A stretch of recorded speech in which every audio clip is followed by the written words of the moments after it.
Hello, and welcome back to another Doujinshi reading from White Album 2. Today we are on part 2 of the doujin called Terret Woman.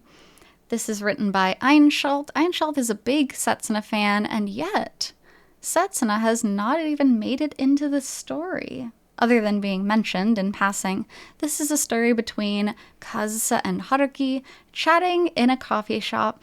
This is post-Setsuna coda. So Haruki and Setsuna are expecting a child at this point, and they're just kind of catching up. Haruki gave Kazusa a birthday present, who he was sure to mention was from both him and Setsuna, a little bit awkwardly, but it needed to be said. So let's continue from here. But it seemed that Kazusa had taken the possibility of that response into consideration. And her declaration, which came after a moment or so in a lowered voice, left no room for anything. Not even a grumble. Certainly not any of Haruki's accustomed quibbling, putting him quite literally into a corner. All he could do was shut his mouth. There hadn't been many times in Haruki's life when someone had talked him down in an argument like this. But the fact that he somewhat mysteriously didn't get angry over it was probably because the one who had cornered him was Kazusa. Well, whatever. As Haruki sat unable to respond, Kazusa gracefully rearranged her hands on the tabletop, resting her pretty chin atop her interlaced fingers. The charm of her movements threatened to arrest Haruki's eyes, and he simply awaited for her next words. The way this is written, right? The way this is being described, her pretty chin, it threatened to arrest Haruki's eyes. It is definitely written in a very precarious way. Like, maybe Haruki shouldn't be hanging out with Kazusa alone if this is the extent of his feelings toward her still.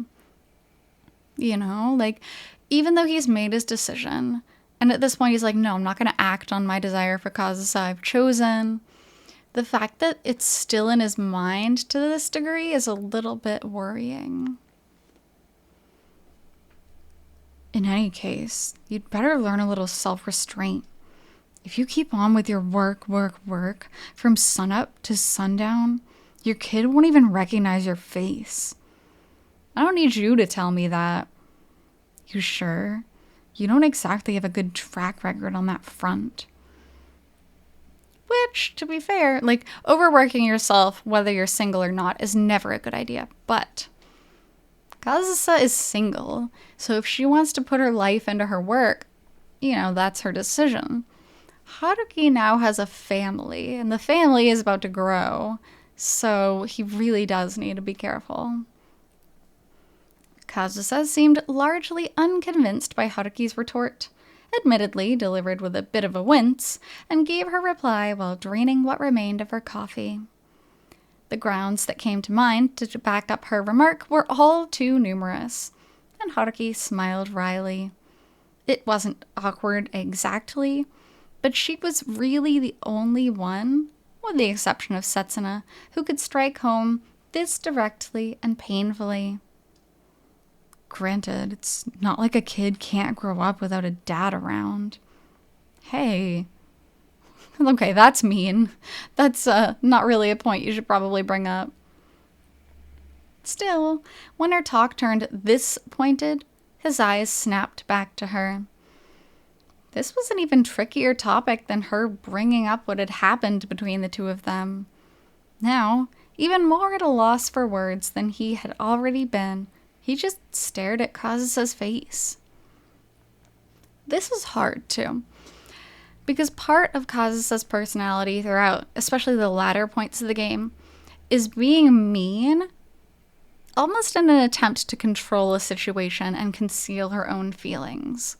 And I know that makes her seem super evil, and it's not as deep as that kind of sounds outright, but it is true. Because if you're making fun of someone, if you're being mean to someone, you are in control. And you don't have to worry about those pesky little feelings because, you're manipulating the emotion of the conversation, if that kind of makes sense. I'm not saying she's an evil overlord. I'm just saying she's trying to protect herself through A little bit of light bullying, I guess. And this is still continuing. What I would hope is at this point in the story, Kazusa would mature by now, but the author's rendition of Kazusa in this case is still kind of a bully.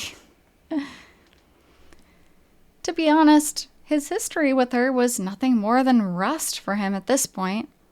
So whatever she might say about it, his two options were either to apologize or to blame himself. When it came to the circumstances of the Toma family, however, particularly this aspect of it, he had a difficult time gauging the distance to which he ought to poke his head in. He wasn't shameless enough to just stride right in like it was his territory, and as things were between the two of them now, he no longer had grounds to stroll in either. On the other hand, he had been too deeply involved in her life to declare that it was no concern of his at all. I'm kidding. I swear you think about this even more than I do. Oh. You're not kidding though. You are being serious. That's the awkward thing about it. When Kazusa gave him this lifeboat, perhaps unable to sit and watch him flounder in his awkwardness any longer, he replied vaguely, while internally sighing with relief.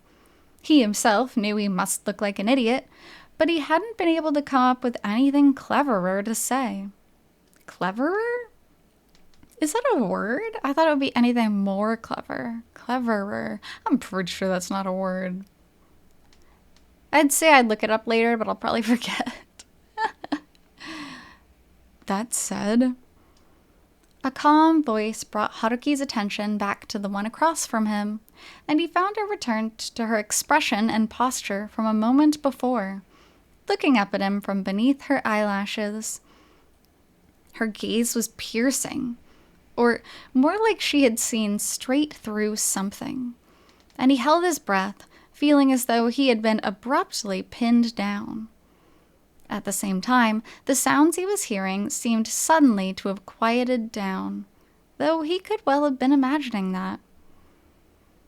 When you were talking about the kid back in January, you seemed a little more humble about it, and it actually made you come off like you were really happy. But now you look like you're completely used to it, like it's not a big deal anymore. Keep on like that, and sooner or later, even Setsuna's patience will run out. Her tone wasn't especially harsh as she said this. In fact, it was the epitome of gentleness. To be spoken to like this, like an offer of advice or a warning, by Kazusa of all people, whatever Haruki's circumstances might have been. In fact, no matter how correct he had believed himself to be, he couldn't help feeling a momentary chill. And this is important because right now Kazusa is Setsuna's best friend, right? If your wife's best friend is telling you like, hey, you really need to consider your own feelings around this because your girlfriend or your wife, who is my best friend, might get tired of it, you should really listen, because it's usually pretty good advice. The best friend hears it straight from the horse's mouth, so it is not something to brush off. And for Haruki, as he was here and now, what she had said had, in all likelihood, hit the mark exactly. With such a deep chord struck, he spent a moment reflecting, with a chastened countenance, before once again looking at Kazusa's face. Yes, Kazusa had proven unassailable to the last today. All right, he nodded meekly. I'll be careful. He himself had the self-awareness to acknowledge that he was a contrarian. That is a perfect adjective for Haruki.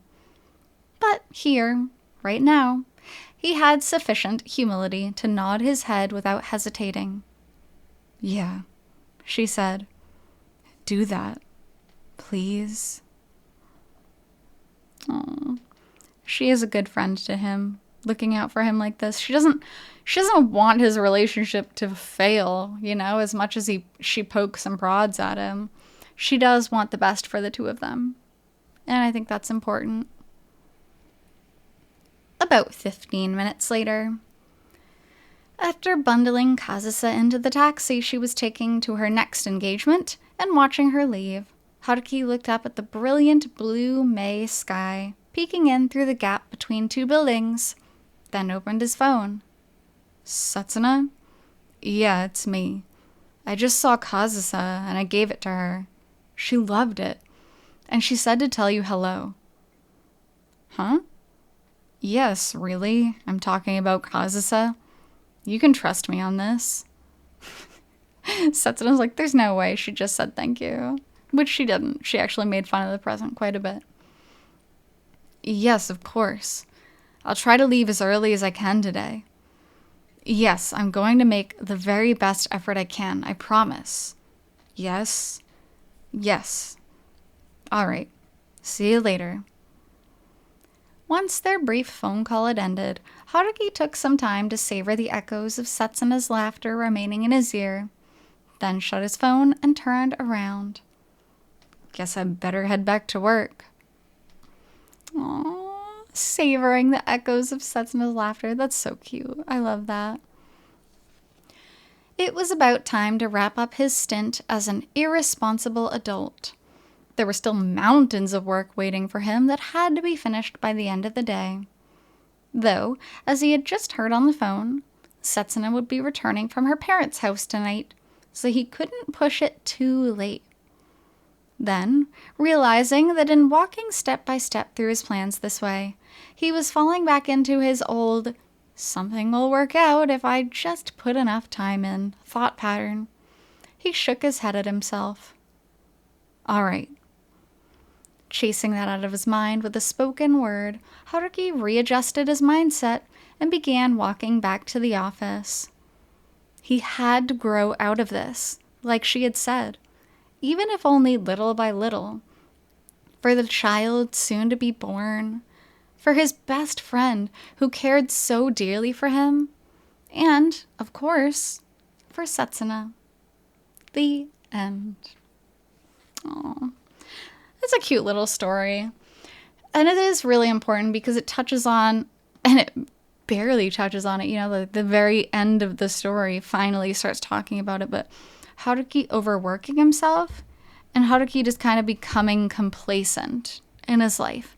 Like not savoring every moment, not treasuring Setsuna the way that she really does need to be treasured. And the thing of Kazusa pointing it out, I think is really important too, because really, he left Kazusa for Setsuna. There's no other way. Yeah, you could say, oh, but. Yeah, but the bottom line is he left Kazusa to be with Setsuna. So if he's not fully savoring that and fully enjoying that, Kazusa's going to be pissed off. Like, what did I give you up for? What did you leave me for, kind of thing. So her reminders are really important and should be really important for both Haruki and Setsuna and herself. Don't overwork yourself. It will ruin your relationships and is very, very, very important to keep in mind. So, moving on to part 2, 539M.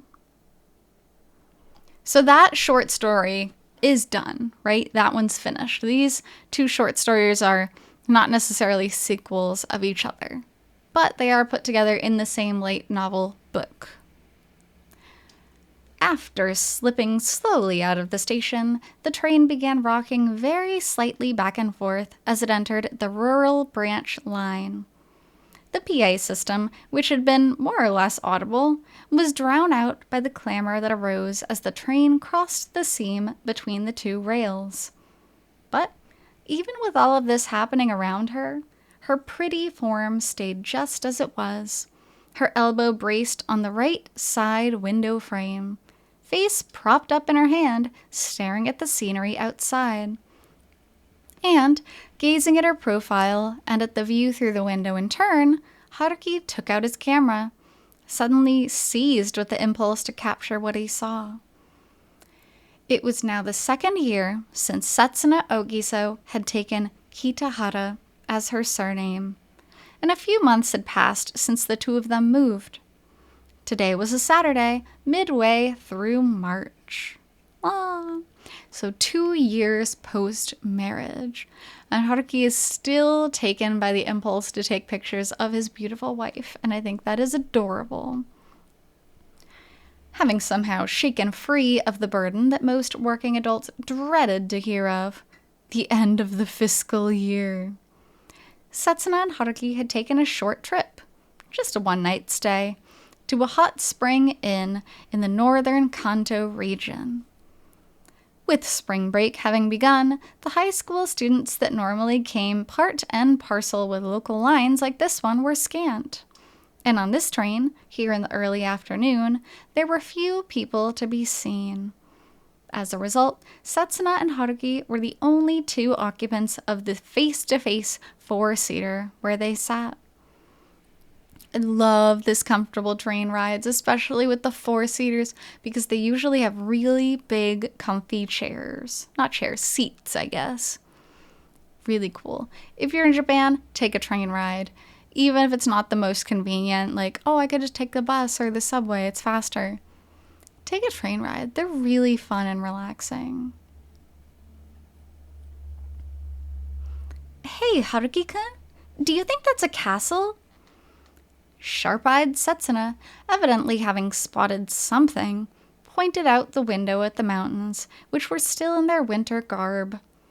Following her fingertip, he spotted the white walls of a castle, towering quietly above one of the less lofty mountains. That's probably XX Castle. That's so lazy. Just make up a name, for God's sake. I hate when authors put in, like, placeholder names. According to the map, it should be right around here.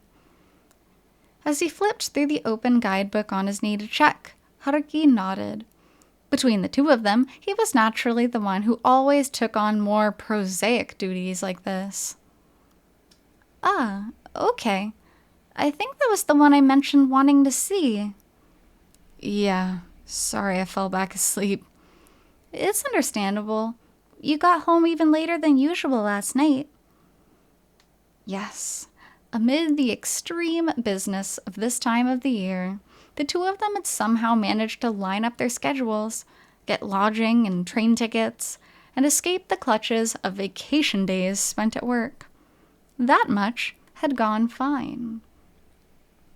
It is really difficult in Japan to get tickets on things during vacation periods. Prices will literally triple and quadruple during big holidays in Japan. It is so inconvenient. Places are packed. Any kind of tourist place, you go to a touristy town, the top 5 recommended restaurants are always going to be like 2-hour wait for dinner. It is lame. So my recommendation is always take vacation off season if possible. Then Haruki, who even on Saturdays always woke up on time, actually dozed back off for once. And with Setsuna's natural low blood pressure also exhibiting itself, they both overslept by a mile and missed the limited express train they'd been planning to take. At the time that it was supposed to depart, they had barely left the house, and now they were stuck with taking the slow train to their inn. Oh, the slow train. It'll stop at every little station, and it takes so long. But I know you were looking forward to it. We knew that if we let this opportunity slip, we wouldn't be able to take any trips at all for a while. Haruki shook his head, throwing a glance at Setsuna's stomach. She wasn't showing much yet. Ever since the day they moved at the end of last year, when Setsuna had given him the big news, all of their days off had been a chaos of various preparations and processes, and last month things had finally started to calm down. That's so exciting, though. It's such an exciting time. As Haruki had said, The approaching birth of their child was going to make travel more difficult with each passing month, which was precisely why they had planned to make use of this particular off-season. At this point, they probably wouldn't reach the inn until evening. As soon as they'd had a moment to catch their breath, it would be time for dinner. Their itinerary was to return home on the early side, taking Monday into consideration, so there wasn't a lot of time for simply looking around. In other words, this weekend would be a simple jaunt to and from a hot spring. Look, don't worry about it. I mean it. All I really need is to have a nice long soak in the spring. But that is a bummer. It is a bummer when 90% of your vacation is commute time / sleep time. She smiled, trying to lighten the load Haruki was feeling by a bit, but there was no bringing back the plans and time they lost. Even if Haruki paid for the waste of their specially reserved limited express tickets himself. Hey, Haruki-kun?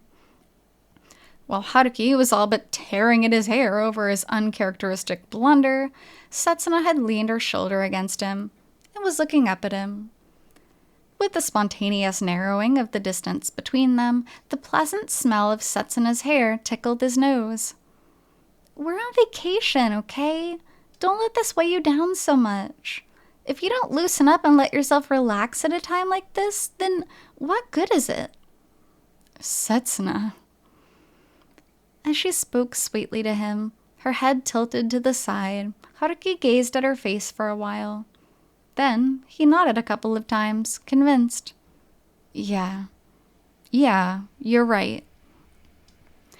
And this is good. If you make a mistake, that's one thing. It's really nice if you have a second person there to kind of talk to you and tell you, like, hey, it's fine, we made the mistake, we need to move on. And that's what's important in a healthy couple, and that's what Setsuna is in this specific instance. She is the person to calm him down and make him feel like, everything is going to be okay. So, with that, I think this is a good stopping point for now. There's still about one more chapter left in the story, and then the afterword. So we're going to get a little bit more into just how supportive Setsuna is at this point soon. So, thank you so much for joining me on this Doujinshi reading from White Album 2, and I'll be back with the next chapter shortly.